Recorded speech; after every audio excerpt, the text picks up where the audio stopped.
I know you know what time it is. It's 8 o'clock, baby. It's time to crank that volume up to 11. Welcome to Squawk Box Radio, the place where nothing real happens, and I really care what you people think about that. I really do.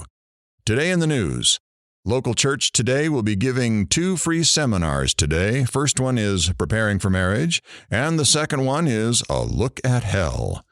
County plans to plan strategic plans, hospitals resorting to hiring doctors, and scientists blame germs for illnesses. Wow, okay. Now on with the show. We are here, people, and in the studio today, you guessed it, Travis. So, Travis, how are you doing today? I'm good. I was expecting more, but it is good to hear that, Travis. Do you want to take a caller's question? We can do that. But first, you guessed it, more commercials. I really don't know why we do these anyways. Forget it. We won't play commercials. We can always say that someone is sponsoring us. I don't think it works like that. Well, too bad, because it is what I am doing. So start calling now, people. Okay, we have a caller now. Caller, what's your question? What was marriage like in the military? Travis? It had its ups and downs, like anything. Time away can be a good thing, but it can also be a bad thing. But you have to remember that you are sleeping under the same stars, but your heart can feel every mile you are away. I do have a story that I can share if you want. Please do. I'm interested. It was a warm, sunny day. I was outside playing with the kids. Wait. Kids? How many did you have? Becky and I have 2 kids. Sorry, Travis. There is always something that we don't know. It's okay. You can always ask if you want to know something. I think we're good now. Continue, please. As I was saying, it was a warm, sunny day, and I was outside playing with the kids.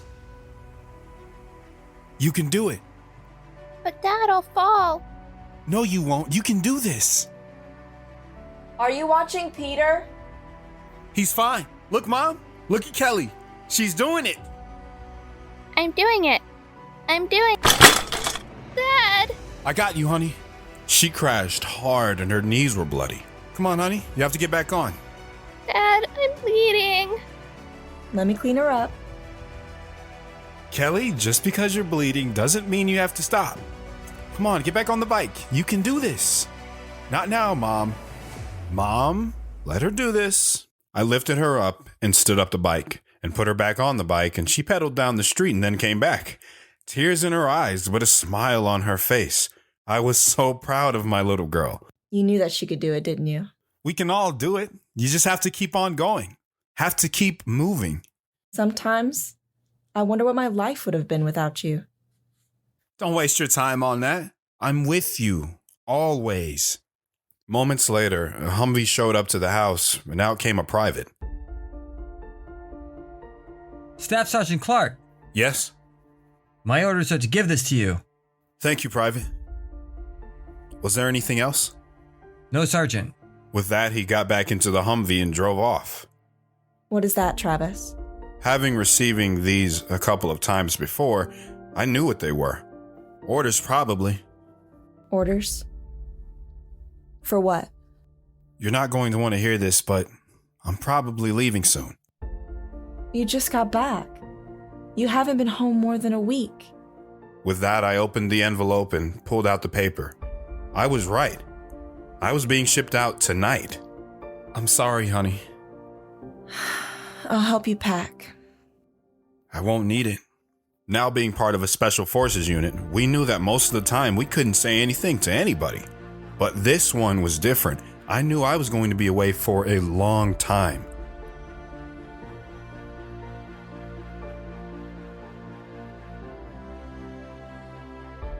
Can you tell me anything?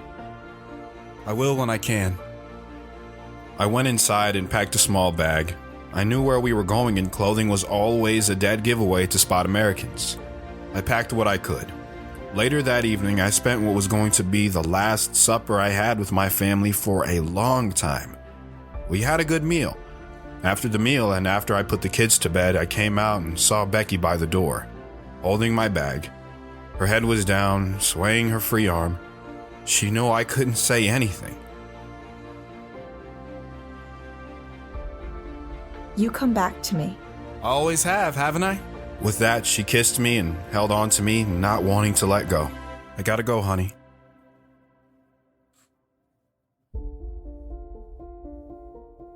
I know. She let me go, and I opened the door and walked to where we were all meeting. Gentlemen, we are going to be gone for a while. I hope you all gave your wives something to remember you by. We did our meeting, and I checked out my team and went through their stuff, dropping everything that had names on it, White Sox, and anything else that was American. Later, we boarded the plane and left the States for 6 months. Your wife didn't see you for 6 months? That's correct. I don't know if I could handle that. It's not for everyone, but it's what I did. I did it a lot. When we get to our grid, we jump. You all got a map? Remember it. There is no one looking for us. We are on our own here, gentlemen. Ammo check, stand up, line up, hook up, and shuffle to the door. We stood up and each person checked the chute of the person in front of him. When they were good, they would slap the person's shoulder and yell, "Good to go." I saw the light turn green and yelled, "Go, go, go!" One by one, we all jumped out, with me being the last to jump. I flew out of the plane and pulled my cord. The parachute opened and I guided myself down into a clearing. We didn't land anywhere close to our target.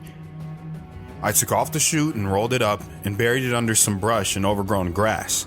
I started walking to the target, 100 miles away. Get him some water. I started walking east, and of course it was uphill. I walked through trees, crossed streams, avoiding people wherever and whenever I could. I foraged berries and fruits along the way, slept under the stars or slept in barns, making sure I awoke before the owners were out of the house. I stayed moving every chance I got. The rain slowed me down, but it took me 3 nights to get to my location. I was there another night by myself until... You the only one here? Yeah, How long have you been here? a day. Jesus, Travis, did you sleep? Yeah, I slept a couple hours a day. Any action? No sign of target movement yet. A couple hours later, the rest of the team showed up. We spread out so that all vantage points could be secured and backed up if needed. We stayed there for 2 months watching and reporting what was happening, until finally something happened. Our target was out in the open. Verified target, eyes up. Everyone stay alert. We are going in. Target only. I slowly moved in, seeing my team and my peripherals also moving in. I got to a building, put my back against the wall, slowly moved around the corner and...